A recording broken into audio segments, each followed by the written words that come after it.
இந்த உலகத்தில் நாம் நல்லபடியாக இருக்கணும்னா அதுக்கு முக்கியமாக தேவைப்படுறது ரெண்டு. ஒன்று செல்வம், இன்னொன்று அறிவு. சரி, இது ரெண்டில் சிறந்தது எது அப்படின்னு ஒரு கேள்வி கேட்டால் என்ன பதில் சொல்கிறது? இதே கேள்வியை ஹஸ்ரத் அலி அவர்கள்கிட்ட கேட்டாங்களாம். அவர் ஒரு பெரிய அறிஞர். கேள்வி கேட்டவங்களும் சாதாரண ஆட்கள் இல்லை, இவங்களும் அறிஞர்கள். ஒரு நாள் ஹஸ்ரத் அலி அவர்கள்கிட்ட 10 அறிஞர்கள் வந்தாங்களாம். ஐயா, நாங்கள் 10 பேரும் உங்ககிட்ட ஒரே கேள்வியை தான் கேட்க வந்திருக்கிறோம், ஆனால் எங்கள் 10 பேருக்கும் நீங்கள் தனித்தனியாக பதில் சொல்ல முடியுமா அப்படின்னு கேட்டிருக்காங்க. அதாவது அவங்க ஒரே கேள்விக்கு இவர்கிட்ட இருந்து 10 விதமான பதில் எதிர்பார்க்குறாங்க. சரி கேளுங்க, என்ன கேள்வி அப்படின்னார் அவர். அப்போ தான் அவங்க கேட்டாங்களாம், செல்வம் அறிவு இது ரெண்டில் சிறந்தது எது? இதுதான் கேள்வி. ஹஸ்ரத் அலி என்ன பண்ணார் தெரியுமா? அவங்கள ஒவ்வொருத்தராக கூப்பிட்டார், ஒவ்வொரு விதமான பதிலை சொல்லி அனுப்புனார். முதல்ல ஒருத்தரை கூப்பிட்டார், சொன்னார், அறிவுங்கிறது தீர்க்கதரிசிகள், ஞானிகள், மகான்கள் இவங்களோட பரம்பரை சொத்து. ஆனால் செல்வம்ங்கிறது கொடுங்கோலரின் ஆயுதம், அதனால் அறிவு தான் சிறந்தது அப்படின்னார். ரெண்டாவது ஆளை கூப்பிட்டார், உங்ககிட்ட செல்வம் இருந்தால் நீங்கள் தான் அதை காப்பாற்றணும், ஆனால் அறிவு உங்களை எப்பவும் காப்பாற்றும், ஆகவே அறிவு தான் சிறந்தது அப்படின்னார். மூணாவது ஆளை கூப்பிட்டார், செல்வந்தனுக்கு எப்போதும் விரோதிகள் அதிகம், ஆனால் அறிஞனுக்கு நண்பர்கள் அதிகம், அதனால் அறிவு தான் சிறந்ததுன்னார். அடுத்தவரை கூப்பிட்டார், செல்வம் அடுத்தவங்களுக்கு கொடுக்க கொடுக்க குறையும், ஆனால் கல்விங்கிறது அதிகரிச்சுக்கிட்டே வரும், கொடுக்கறதுனால குறையாது, அதனால் அறிவு தான் சிறந்ததுன்னார். இன்னொருத்தரை கூப்பிட்டார், அறிவுள்ளவன் எப்பவும் அதை அடுத்தவங்களுக்கு வாரி வழங்கிக்கிட்டே இருப்பான், அதனால் அவங்ககிட்ட தாராளத்தன்மை இருக்கும், ஆனால் செல்வந்தன்கிட்ட கஞ்சத்தனம் தான் இருக்கும், அதனால் அறிவு தான் சிறந்ததுன்னார்.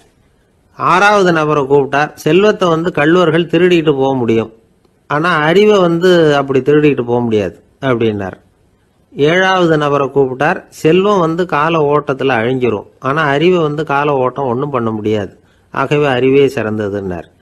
எட்டாவது ஆளை கூப்பிட்டு சொன்னார், செல்வத்துக்கு எப்பவும் எல்லை உண்டு, நிறை உண்டு, அளவு உண்டு, கணக்கு உண்டு, ஆனால் அறிவுக்கு அப்படிப்பட்ட எல்லை எதுவும் கிடையாது, அதனால் அதுதான் சிறந்ததுன்னார். அடுத்தவனை கூப்பிட்டார், செல்வம் உள்ளத்தில் உள்ள ஒளியை போக்கிவிடும், இருட்டை உண்டாக்கிவிடும், விரிந்த மனப்பான்மையை குறுகலாக்கிவிடும், ஆனால் அறிவு அப்படி இல்லை, இருண்ட உள்ளத்தில் ஒளியை பாய்ச்சி அதை விசாலப்படுத்துது, அதுதான் சிறந்ததுன்னார்.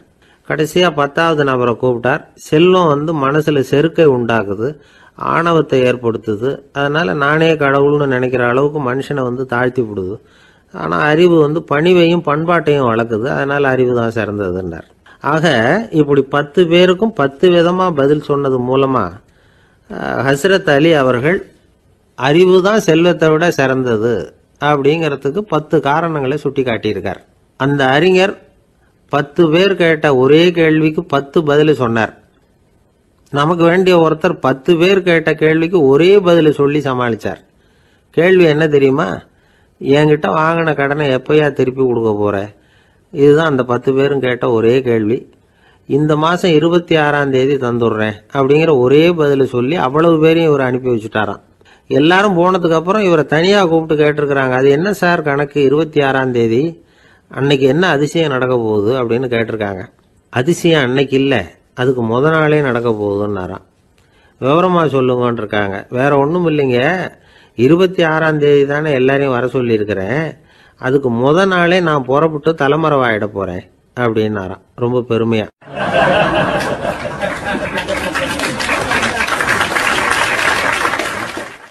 துருக்மேனியாவில் அஷ்காபாத் அப்படின்னு ஒரு நகரத்தில் ஒரு புவியியல் விஞ்ஞானி இருந்தார். அவர் ஒரு நாய்க்குட்டி வளர்த்தார். ஒரு நாள் முன்னிரவு நேரம் ஒரு மேஜைக்கு முன்னாடி உட்காந்து அந்த விஞ்ஞானி ஏதோ கணக்கு போட்டுக்கிட்டு இருக்கிறார். அவருக்கு ஒரு சின்ன பெண் குழந்தை, அது தொட்டிலில் தூங்கிட்டு இருக்குது. அந்த நாய்க்குட்டியும் ஒரு மூலையில் படுத்து அது பாட்டுக்கு தூங்கிட்டு இருந்தது. ஒரே அமைதி. அந்த நேரத்தில் திடீர்னு அந்த நாய்க்குட்டி துள்ளி எழுந்திரிச்சது, நேராக குழந்தைகிட்ட ஓடிச்சு. அந்த குழந்தைய அது போட்டிருந்த ட்ரெஸ்ஸோடு சேர்த்து கவ்வி தூக்குச்சு, தூக்கிக்கிட்டு வாசல் பக்கம் ஓடிச்சு. நாய்க்குட்டி குழந்தைய கவ்வி தூக்க முடியுமாங்கிற சந்தேகம் உங்களுக்கு இல்லையா? நீங்கள் நம்ம ஊர் நாய்க்குட்டியவே பார்த்து பழக்கப்பட்டிருக்கீங்க, அதனால் நம்புறதுக்கு சிரமமாக இருக்கும். அந்த ஊர்ல எல்லாம் அது ரொம்ப ஸ்ட்ராங்காக இருக்கும், ஒரு ஏதோ கண்ணுக்குட்டி மாதிரி இருக்கும். விஞ்ஞானி அதை பார்த்துட்டார். உடனே அந்த நாய்க்கு வெறி பிடிச்சிட்டுதுன்னு முடிவு பண்ணிட்டு தன்னோட கை துப்பாக்கியை எடுத்துக்கிட்டு ஓடி வந்தார். அவர் வெளியில வந்து நாய்க்குட்டி எங்க அப்படின்னு பார்த்து தேடுறார். அந்த நேரத்தில் அந்த வீடு வந்து இடிஞ்சு விழுது. காரணம் பூமி அதிர்ச்சி. இப்படி பூமி அதிர்ச்சி உண்டாக போகுதுங்கிறது அந்த நாய்க்குட்டிக்கு முன்னாடியே தெரிஞ்சு போச்சு. அதுதான் குழந்தைய தூக்கிட்டு வெளியில ஓடி வந்திருக்குது. அது மூலமா அந்த குடும்பத்தையே காப்பாத்தி இருக்குது அந்த நாய்க்குட்டி. இந்த சம்பவம் நடக்கிறதுக்கு 3 நாளைக்கு முன்னாடியே சில பிராணிகளுக்கு இப்படி நடக்க போகுதுங்கிறது தெரிஞ்சிருக்குதான். ஆமா, அந்த நகரத்துல 3 நாளைக்கு முன்னாடியே பாம்பு, பல்லி இதெல்லாம் அது தங்கியிருந்த வலையை விட்டு வெளியில ஓடி வந்துட்டுது. அதே மாதிரி அங்கிருந்த புறாவெல்லாம் பறந்து போயிடுச்சான். இதே மாதிரி யுகோஸ்லோவியாவில் கூட ஒரு நகரம், அங்க ஒரு நாள் ராத்திரி ஒரு மிருக காட்சி சாலையில திடீர்னு ஒரு பெரிய கலவரம், கூச்சல், குழப்பம். அங்க இருந்த கழுதை, புலி, யானை, பறவை எல்லாம் கண்ணாபின்னான்னு கத்த ஆரம்பிச்சுட்டுது. நீர் யானை அதுக்குன்னு போட்டிருந்த தடுப்பையே தாண்டி குதிச்சு வெளியில வந்துட்டுதான். மறுநாள் தான் எல்லாருக்கும் விஷயம் புரிஞ்சுது. அடுத்த நாள் காலையில அங்க பூமி அதிர்ச்சி உண்டாயிட்டுது.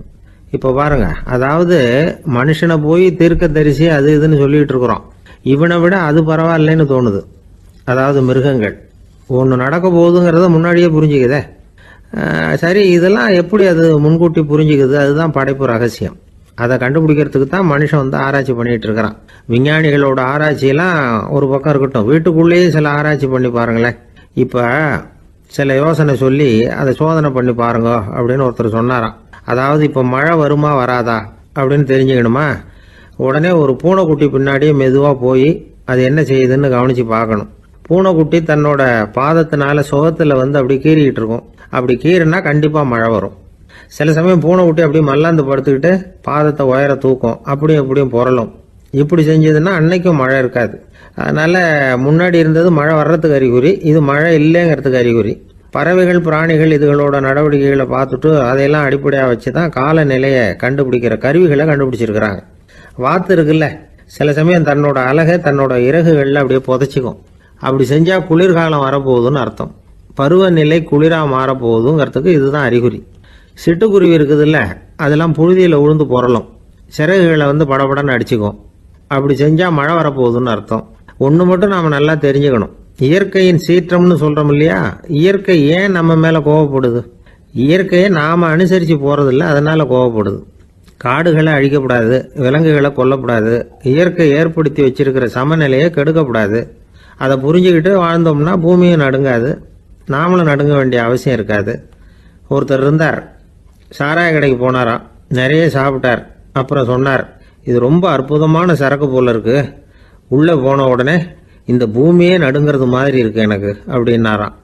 இதுக்கு கடைக்காரர் சொல்லியிருக்கார், நீங்க சாப்பிட்டது வெறும் பச்சை தண்ணி தாங்க, இப்ப ஏற்பட்டிருக்கிறது நிஜம் பூமி அதிர்ச்சி அப்படின்னாராம்.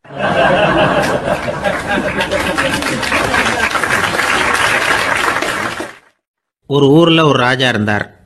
அந்த ராஜாவுக்கு ஒரு மந்திரி. ராஜா ரொம்ப நியாயமானவர், நேர்மையானவர், கண்டிப்பானவர். தப்பு செய்யறது யாரா இருந்தாலும் தண்டனை கொடுப்பார். வேண்டியவங்களுக்கு ஒரு நியாயம், வேண்டாதவங்களுக்கு ஒரு நியாயம்ங்கிறதெல்லாம் அவர்கிட்ட கிடையாது. ஒரு சமயம் அரசவையில் அந்த அமைச்சரே வந்து விதிமுறைகளுக்கு புறம்பா ஏதோ நடந்துகிட்டு இருக்கார். மன்னருக்கு கோபம் வந்துட்டுது.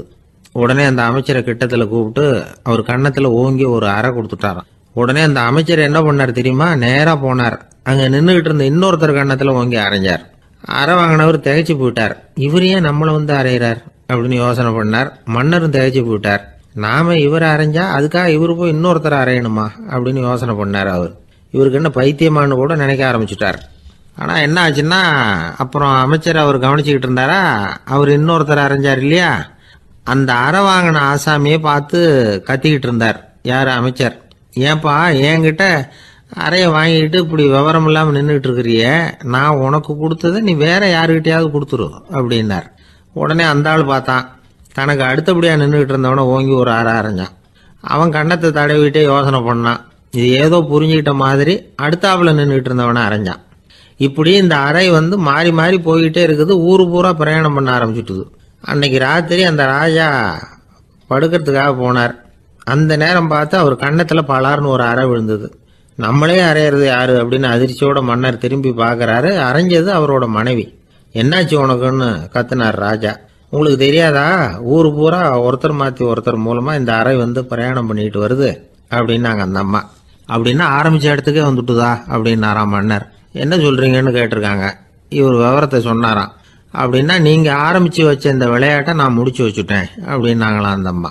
மறுநாள் காலை மறுபடியும் அரசவை கூடிச்சு அந்த அமைச்சர் மன்னரை பார்த்து கேட்டார், என்ன மகாராஜா, என்கிட்ட கொடுத்ததை திருப்பி வாங்கிட்டீங்களா அப்படின்னாராம். இப்படி நடக்கும்னு நான் எதிர்பார்க்கவே இல்லைன்னார் மன்னர். ஆனால் நான் எதிர்பார்த்தேன், அது எங்கே போயிட போகுது, ஊர் பூரா சுற்றி கடைசியில் உங்ககிட்ட தான் வந்து சேரும் அப்படிங்கிறது எனக்கு தெரியும் அப்படின்னார் அமைச்சர். இந்த கதை வேடிக்கையாக இருந்தால் கூட இதில் உள்ள கருத்து முக்கியமானது. இந்த உலகத்தில் பல கருத்துக்கள் இப்படி தான் மாறி மாறி சுற்றி வந்துக்கிட்டே இருக்குது. நம்மளும் ஒருத்தன் தன்னுடைய நண்பன் ஒருத்தனை கடத்தெருவில் பார்த்தான். உடனே ஓடி போய் பலார்னு ஒரு அறை கொடுத்தானா. அவன் கண்ணத்தை தடவிட்டு ஏன்டா என்ன அரைஞ்சேன்னு கேட்டிருக்கான். நீ ஏன்டா என்ன முட்டாள்னு என் மனைவிட்ட போய் சொன்னேன் அப்படின்ட்டுருக்கான் அவன். உன்னை ஒரு முட்டாள்னு சொன்னதுக்காகவா நீ என்ன அரைஞ்ச அப்படின்னு கேட்டிருக்கான் இவன். டேய், நான் அதுக்காக அறையலப்பா, அது ஒரு பெரிய ரகசியம் நான் முட்டாளுங்கிறது. அந்த ரகசியத்தை நீ ஏன் எங்கள் வீட்டில் போய் சொன்னேன், அதுக்காக தான் அரைஞ்சேன் அப்படின்னு நானும் அவன்.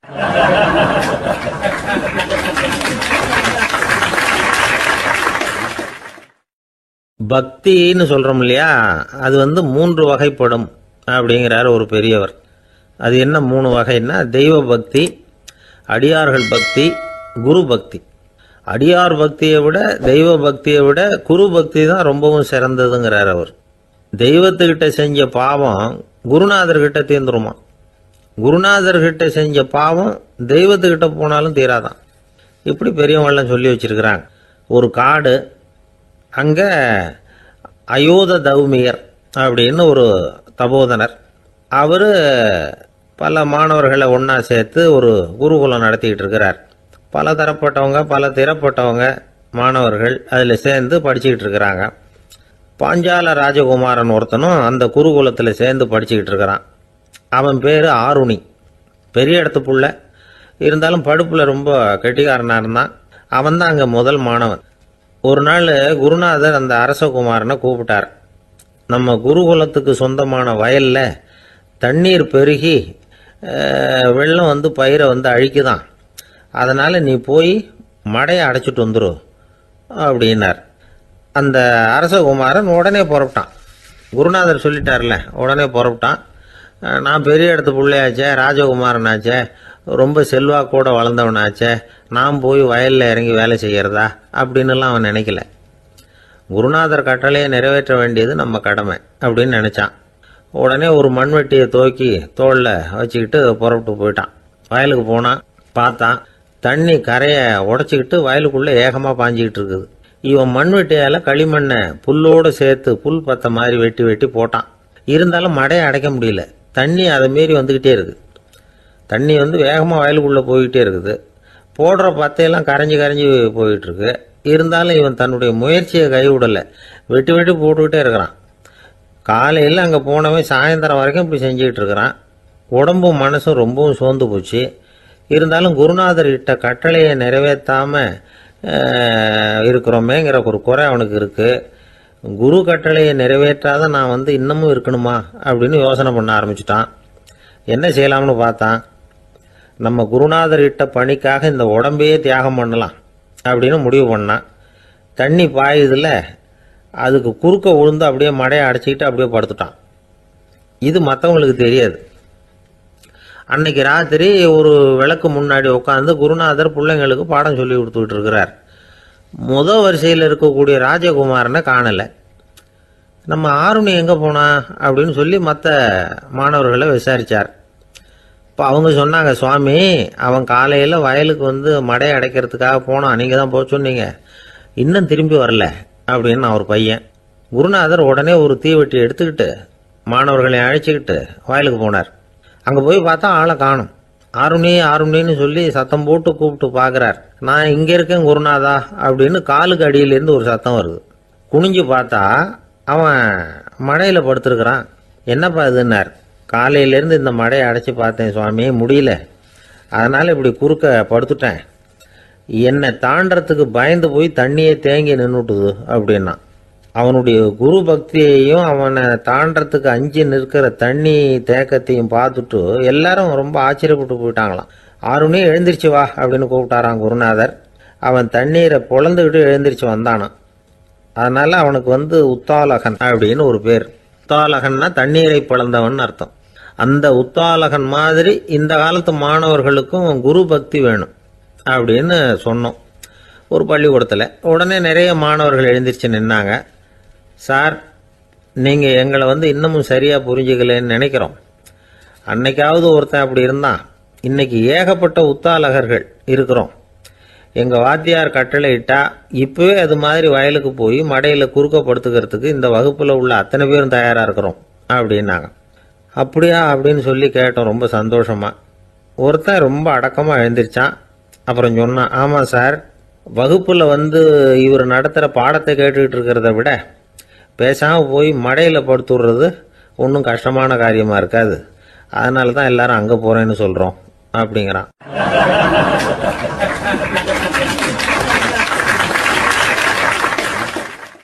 ஒரு இலக்கிய கூட்டம் ஏற்பாடு பண்ணியிருக்கிறோம், நீங்கள் அவசியம் அதில் பேசணும் அப்படின்னு கேட்டுக்கிட்டார் ஒருத்தர்.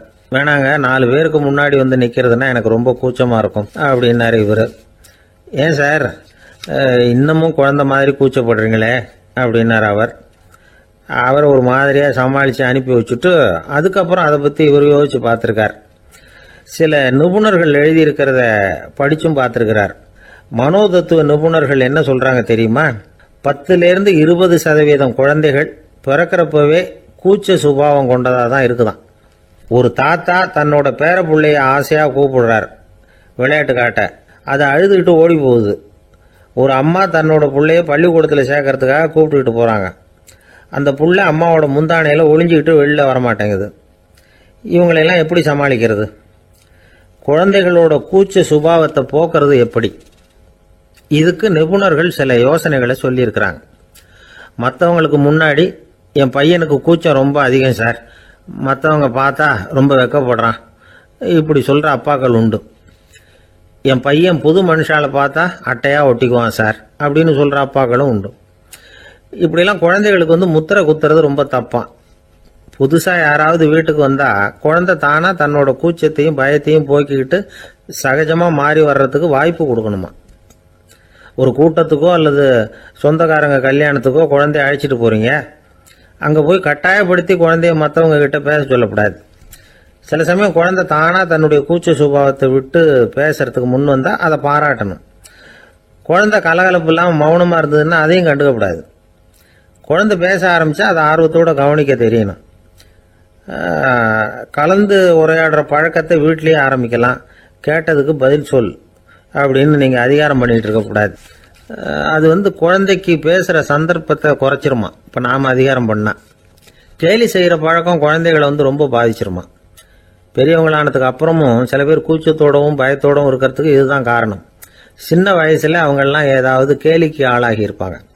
2வது குழந்தை மூத்த குழந்தைய கேலிக்கு ஆளாகிற சந்தர்ப்பங்களை கண்டு கேலி பண்ணினா அது இளம் நெஞ்சங்களை விட்டு நீங்கிறதே இல்லையா.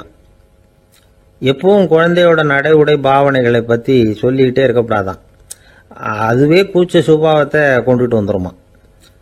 அப்பா எங்கேன்னு யாராவது கேட்டால் இது மாதிரி இன்ன காரியத்துக்காக வெளியில் போயிருக்கார், இத்தனை மணிக்கு திரும்பி வருவார் அப்படின்னு சொல்கிற அளவுக்கு குழந்தைகளை பழக்கப்படுத்தி வைக்கணும். ஃபோன்லேயே யாராவது விசாரித்தா கூட இது மாதிரி பதில் சொல்லு அப்படின்னு சொல்லணும். சின்ன சின்ன மீட்டிங்கில் 4 வார்த்தை பேச தயார் பண்ணலாம். ஒரு கடையிலையோ அல்லது ஹோட்டல்லையோ ஏதாவது விவரம் கேட்கணும்னா உங்கள் குழந்தைய தைரியமாக அனுப்புங்க. குழந்தைகள் பணிவாகவும் பொறுமையாகவும் விவரம் கேட்குறப்போ கூச்ச சுபாவம் தானாக போயிடும். சின்ன வயசுலேயே இப்படிலாம் பழக்கப்படுத்தினாதான் வருங்காலத்தில் தைரியமாக இந்த சமுதாயத்தில் வாழ முடியும். இல்லைன்னா 60 வயசுலேயும் அடுப்பங்கரையை விட்டு வெளில வர்றதுக்கு கூச்சப்பட்டுக்கிட்டு தான் இருக்க வேண்டியிருக்கும். இந்த காலத்து பிள்ளைங்க எவ்வளவோ பரவாயில்ல, எதுக்கும் தயங்குறதில்ல, கூச்சப்படுறதில்ல. ஒரு அம்மா அடுப்பங்கரையிலேருந்து சத்தம் போட்டாங்க, டேய் ராமு, தயவு பண்ணி அந்த டிவியை நிறுத்துறா, அந்த பெண்ணோட குரல் மகா மோசம், அடுப்பங்கரையில் இருக்கிற என்னாலேயே அதை சகிச்சிக்க முடியல அப்படின்னாங்களாம். உடனே பையன் கொஞ்சம் கூட தயங்காமல் பதில் சொல்கிறான், அம்மா, இந்த குரல் டிவியிலேருந்து வரல, எதிர்த்த விட்டு மாமி தான் இங்கே வந்திருக்கிறாங்க, அவங்க தான் இப்போ என்னோட பேசிக்கிட்டு இருக்கிறாங்க அப்படின்னு நானும்.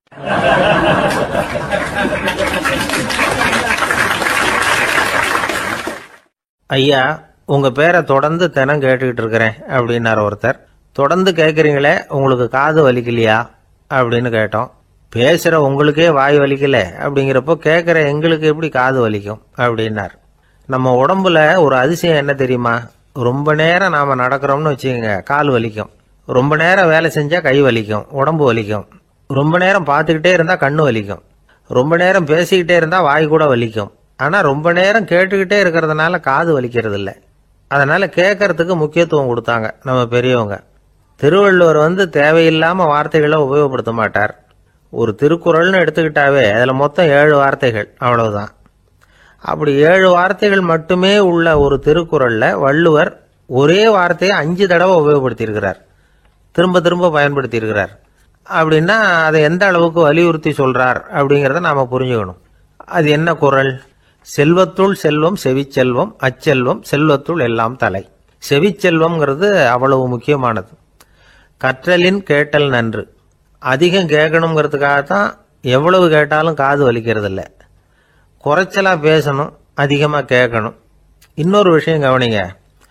நம்ம உடம்புல கண்ணுக்கு மூடி இருக்குது, எதையாவது நாம பார்க்க விரும்பலன்னா உடனே கண்ணை மூடிக்கலாம். நம்ம வாய்க்கு மூடி இருக்குது, பேச விருப்பம் இல்லையா, வாயை மூடிக்கலாம்.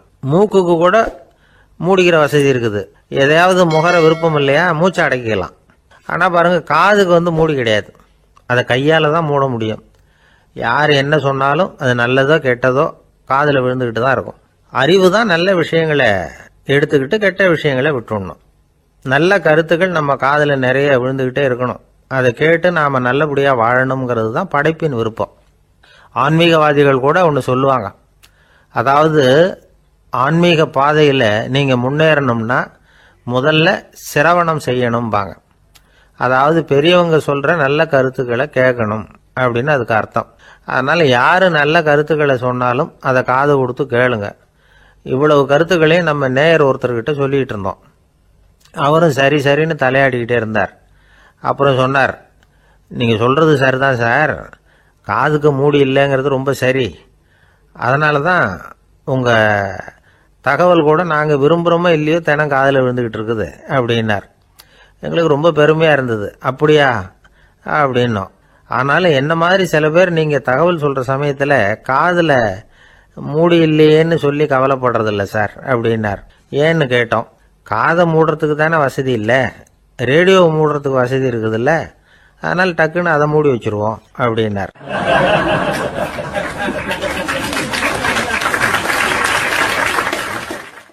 வங்க நாவலாசிரியர் சரத் சந்திரர் ஒரு நண்பர் அவர்கிட்ட வந்தார். வழக்கமா எல்லா எழுத்தாளர்கள்கிட்டையும் கேட்கிற ஒரு கேள்வியை கேட்டார். நீங்க எழுத்துத்துறைக்கு வந்தது எப்படி? இதுதான் கேள்வி.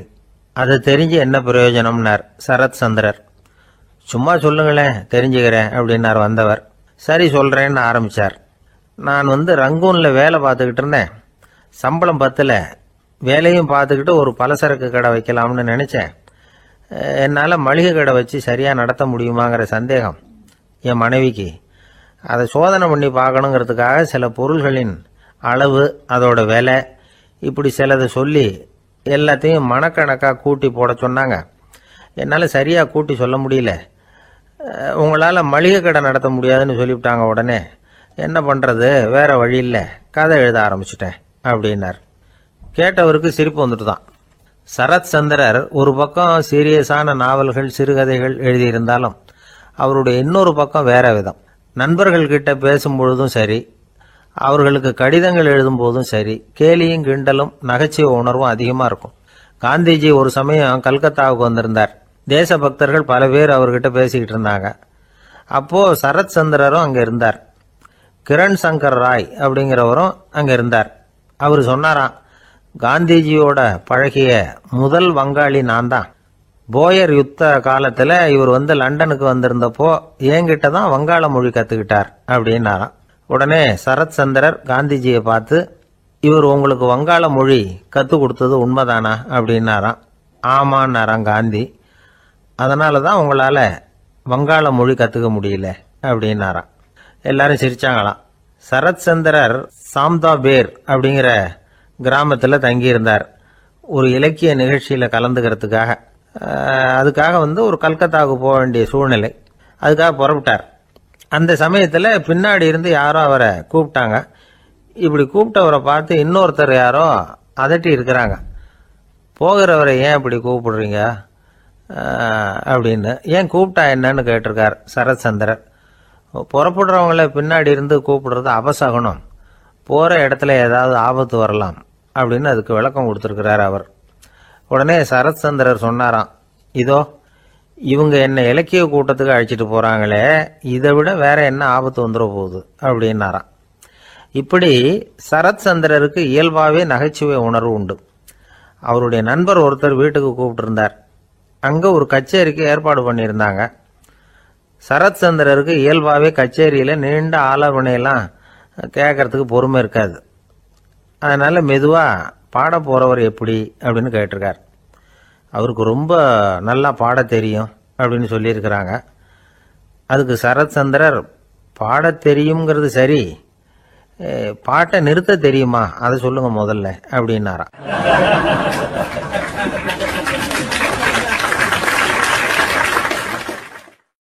கங்கை கரை தோட்டம் பக்கத்தில் ஒரு ஆசிரமம், அங்கே ஒரு பெரியவர் தங்கி இருக்கிறார்.